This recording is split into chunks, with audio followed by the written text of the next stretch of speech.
No one taught me this kind of stuff when I was growing up.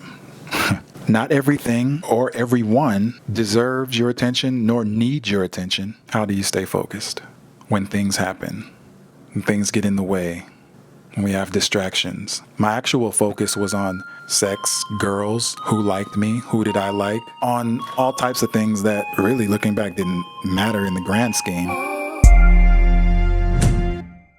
All right, so she says, I have big dreams and goals, and I'm a hard worker.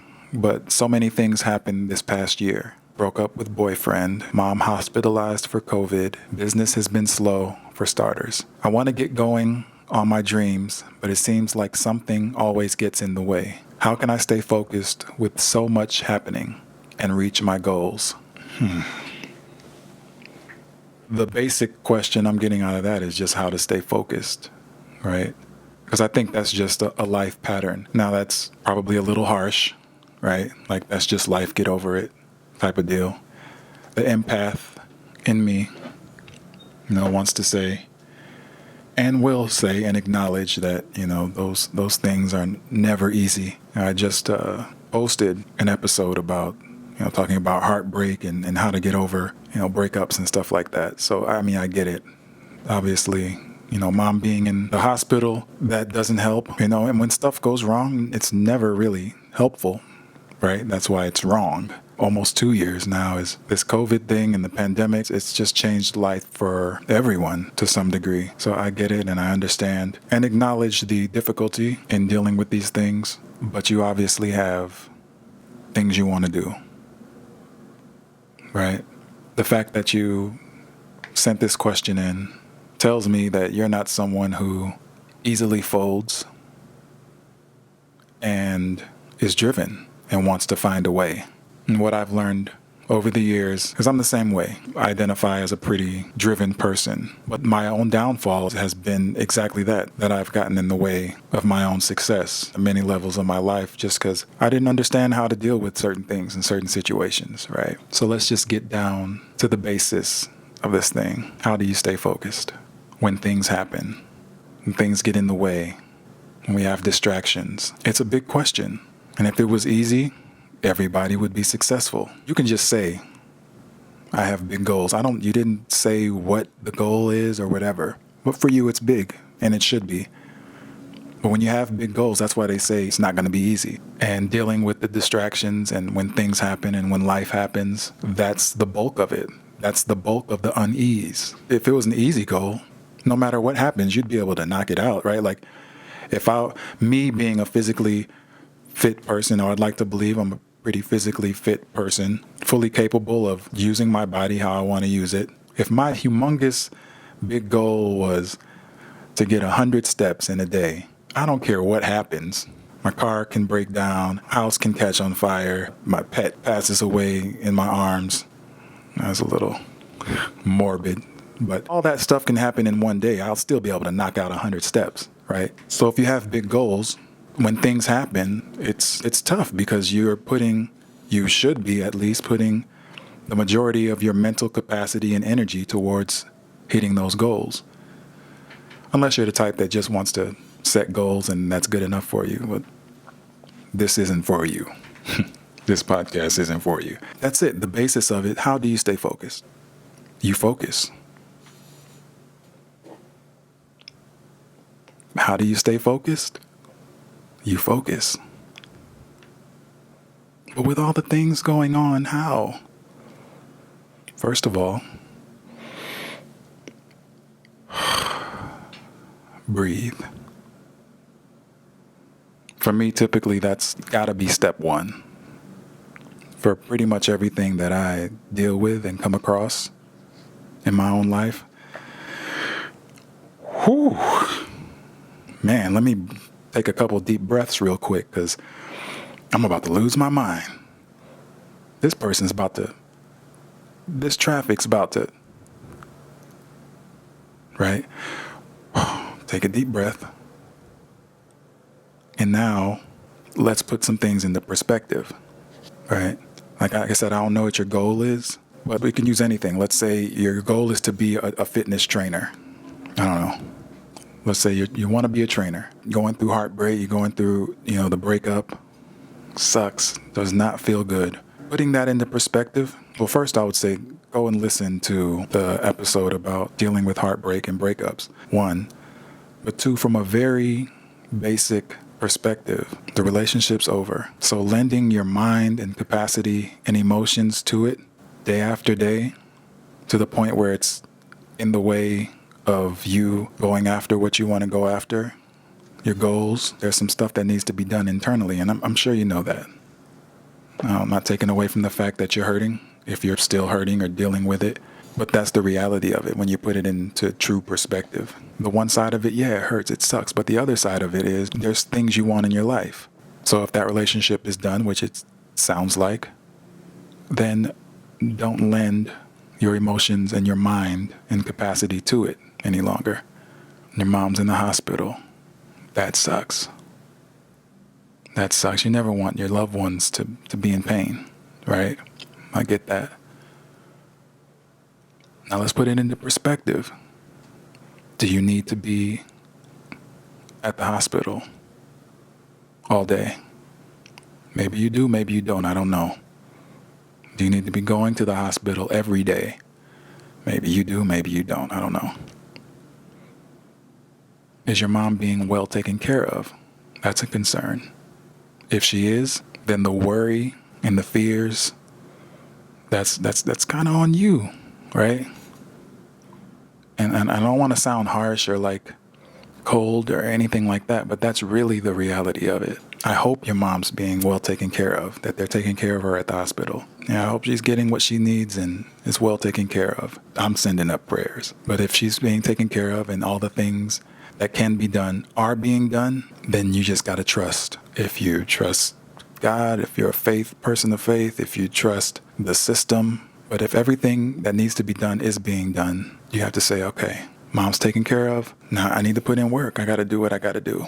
The business, you said the business is slow, has been slow. Okay, what needs to be done there? If you got to write some stuff down, if you have to meet with your staff, if you have to brainstorm or start from the drawing board, what needs to be done really needs to be done. Do you have to put it aside for now? Is it to the point where it's just not gonna work right now? Ask yourself the real questions. But the point of that is just getting it all out of your head and dealing with the realities of things. Because I know how tough emotions and the feelings, how they can get a hold of you and control us if we don't get control of them first, right? And start putting things into perspective. And then once you do that, now you can prioritize what actually needs your attention. What you did first, you started picking at the things that are on your heart and on your mind constantly, and you put them into perspective. Now prioritize. Prioritize what? What needs your immediate attention? Because the reality of it is that not every issue is created equal. What happens to us only affects us to the extent of the meaning that we put behind whatever is happening. And let me say it again, a little cleaner. Everything that happens to us only affects us as much as we put meaning behind it. What do I mean? Two people can be crossing the street, and a car comes zooming down the street and zooms past them 2 inches from hitting them and possibly killing them. One person could look at it and be like, what the F just happened? This person almost hit us, and just be up in arms and in a rage, and it can completely destroy their day, right? And the other person could look at it like, whoa, we almost got hit. Thank God we didn't get hit. Whew. Grateful that we stopped earlier for that hot dog or something. A couple seconds later, we could have been dead or very badly injured.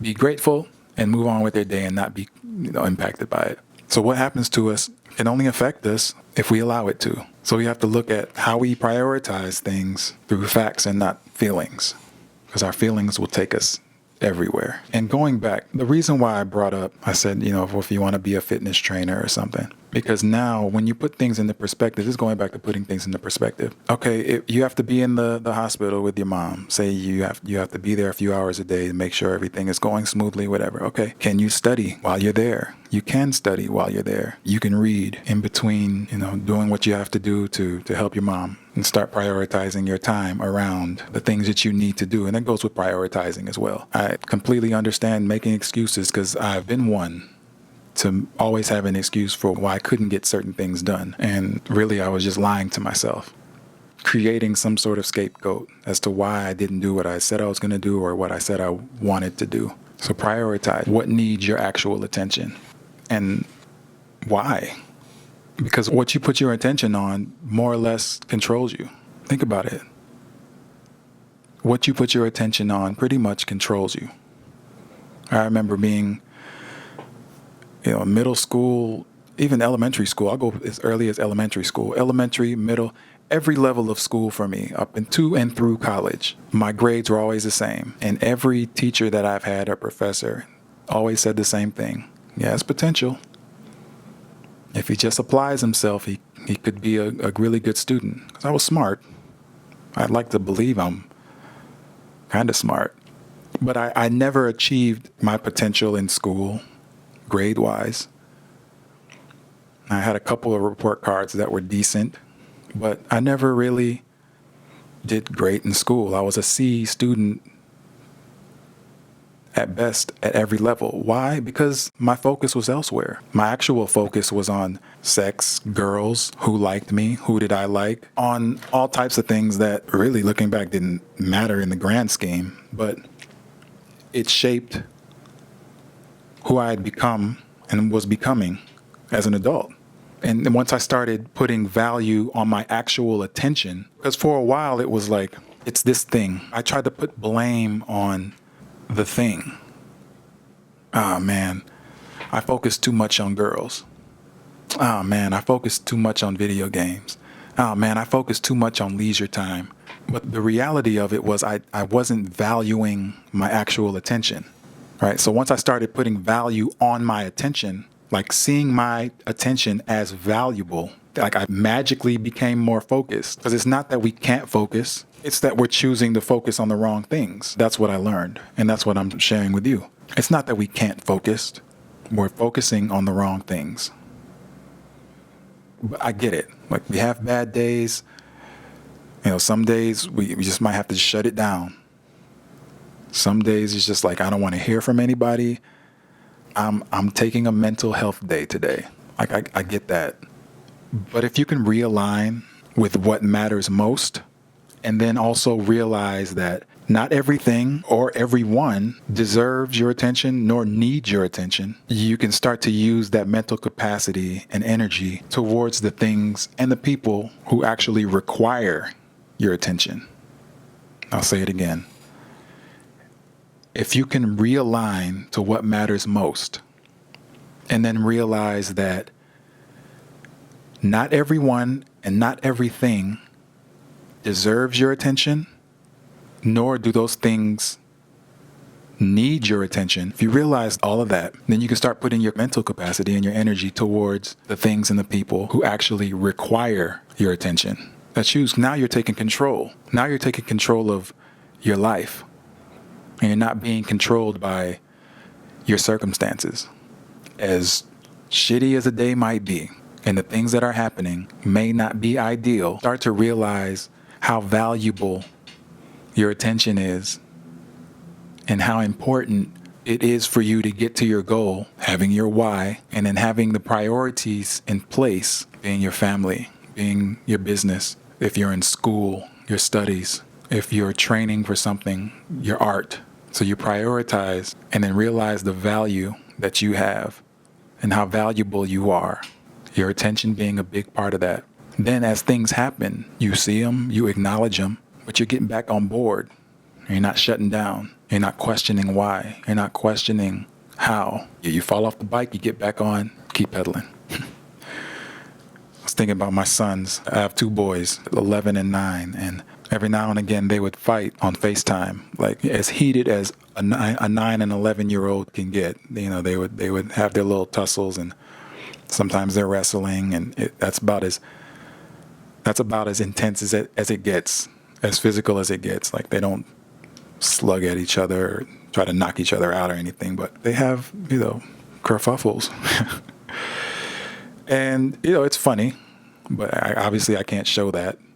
I have to, I'm more or less playing referee, right, watching these boys. One day, my youngest calls me on FaceTime, and it's very evident he'd been crying for a long time. I mean, his eyes were puffy. And it looked like some of the tears had dried up on his cheek a little bit. He was still going. He was calling me as soon as I answered. Dad. And what I usually do in those situations, I just give him the straight face. So there's like no emotion, no cause for concern in my face, right? Intentionally. And I've been like that since they were babies. So if they fall or hit their head or something, I'm not the type of, oh, baby, you okay? Come here, daddy, kiss him. No, that's not me. A lot of times they fall or hit their head on the table or something, I laugh, right? Like, oh man, you're all right, come here. Right, so I'm that dad. But this particular day, Roman called, he's very upset, giving him the straight face. I'm like, what happened? Charlie keeps talking about me. Oh, okay. What'd he say? He keeps saying I'm too skinny. Like, oh, all right. And a lot of times in my head, obviously they're kids, right? So when they bring up stuff like this that feels so like it's so deep and traumatic for them, and inside I'm like, God, this shit is so stupid. Right? Like, but if you want to create impact, you got to meet them where they're at, right? So I'm like, okay. I said, you're too skinny. All right. Well, did he hit you? No. Okay. He didn't put his hands on you or anything? No. He didn't spit on you? No. Okay. So he just said you're skinny? Yeah. Oh, why does that bother you? Because he keeps saying it. Okay. Do you think you're too skinny? No. Okay. Well, that's good. Well, no one else thinks you're too skinny. I know, but he keeps saying it. Okay. So your problem is that he keeps saying it. Yeah. So at this point, I'm like, all right, we got to figure out the lesson here for him. How do we communicate this? Because I'm not thinking about my eldest. I'm not mad at him or whatever. He's doing what big brothers do, right? Tease their younger brothers and mess with them, especially at that age, right? I'm guessing, but from what it seems. So I'm like, all right, I have to communicate to him that he shouldn't be bothered by stuff like that, like words, right? Little distractions. So I'm like, well, okay, if you don't believe that you're too skinny, and we don't believe you're too skinny, I don't think you're too skinny, right? Yeah. Well, then whatever he says, it shouldn't matter, right? Yeah. But he keeps saying it. I'm like, okay. Well, how about you do this? How about you just ignore him? I tried to ignore him, but he keeps saying it. I'm like, well, did you start crying when he started saying? What did you say when he first said it? I told him that's not true. Did you get angry? Yeah. What did you do? I looked at her and said, I'm not too small.